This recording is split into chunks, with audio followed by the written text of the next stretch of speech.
नमस्कार मित्रों, स्वागत है आपका ज्ञानार्थी सनातन YouTube चैनल पर। मित्रों, आज हम श्रीमद् भागवत गीता के 11 महत्वपूर्ण बातें पर चर्चा करेंगे जो हमारे जीवन को एक नई दिशा और प्रेरणा देती है। चलिए शुरू करते हैं। नंबर 1, कर्म करने का अधिकार हमें है, लेकिन फल का अधिकार हमें नहीं। यह बात हमें समझाती है कि हमें कर्म करने का दायित्व है, लेकिन हमारे पास फलों को नियंत्रित करने का अधिकार नहीं है। हमें कर्म में लगने की जरूरत है और फलों को ईश्वर के हाथ में समर्पित करने की आवश्यकता है। नंबर 2, कर्मों में आसक्ति न करते हुए निस्वार्थ भाव से कर्म करें। इस बात का मतलब है कि हमें कर्मों में लगने के साथ ही आसक्ति नहीं होनी चाहिए। हमें निस्वार्थ भाव से कर्म करना चाहिए, यानी केवल कर्म का आनंद लेने के लिए और फलों की चिंता किए बिना। नंबर 3, कर्म करते समय मन, इंद्रियों और बुद्धि को संयमित रखें। यह बात हमें याद दिलाती है कि हमें कर्म करते समय अपने मन, इंद्रियों और बुद्धि को संयमित रखना चाहिए। हमें कर्मों में उच्च शांति, स्थिरता और संयम की स्थिति को बनाए रखना चाहिए। नंबर 4, कर्म का फल ईश्वर को समर्पित करें और समत भाव से स्वीकार करें। इस बात का मतलब है कि हमें कर्म के फल को ईश्वर के समर्पित करना चाहिए और उसे समत भाव से स्वीकार करना चाहिए। हमें फल के लिए आसक्त नहीं होना चाहिए, बल्कि ईश्वर के हुक्म का पालन करते हुए निष्काम भाव से कर्म करना चाहिए। नंबर 5, आत्मीयता और प्रेम से ईश्वर के प्रति भक्ति और समर्पण करें।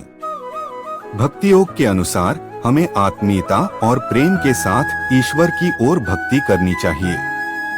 हमें ईश्वर के प्रति श्रद्धा और समर्पण रखना चाहिए। नंबर 6, ईश्वर में पूर्ण विश्वास रखें और उसकी अद्भुतता का अनुभव करें। भक्ति योग के अनुसार हमें ईश्वर में पूर्ण विश्वास रखना चाहिए और उसकी अद्भुतता का अनुभव करना चाहिए। हमें ईश्वर के साथ अभिन्नता का अनुभव करना चाहिए और उसकी दिव्यता को स्वीकार करना चाहिए। नंबर 7, सच्ची श्रद्धा, आदर्शों के पालन, सेवा और समर्पण के माध्यम से ईश्वर की प्राप्ति करें। भक्ति योग के अनुसार हमें सच्ची श्रद्धा रखनी चाहिए और आदर्शों के पालन, सेवा और समर्पण के माध्यम से ईश्वर की प्राप्ति करनी चाहिए। हमें अपने कर्मों में ईश्वर के लिए सेवा भाव और समर्पण रखना चाहिए। नंबर 8, आत्मा के निराकार और अविनाशी स्वरूप को समझें। ज्ञान योग के अनुसार हमें आत्मा के निराकार और अविनाशी स्वरूप को समझना चाहिए। हमें आत्मा में स्थित शाश्वत और अविनाशीत्व को समझना चाहिए। नंबर 9, मन, बुद्धि और इंद्रियों को संयमित करके आत्मा की प्राप्ति करें। ज्ञान योग के अनुसार हमें मन, बुद्धि और इंद्रियों को संयमित करने और उनका नियंत्रण करके आत्मा की प्राप्ति करनी चाहिए। हमें मन को वश में करना और बुद्धि को स्थिर और स्वस्थ रखना चाहिए। नंबर 10, माया के मोह से मुक्त होकर सत्य और अज्ञानता के अंतर को समझें। ज्ञान योग के अनुसार हमें माया के मोह से मुक्त होना चाहिए और सत्य को पहचानने और अज्ञानता के अंतर को समझने की क्षमता रखनी चाहिए। हमें आत्मा के पीछे सत्य को देखना चाहिए और माया के विभ्रमों को पहचानना चाहिए। नंबर 11, आत्मा के साक्षात्कार के माध्यम से मुक्ति और निर्वाण की प्राप्ति करें।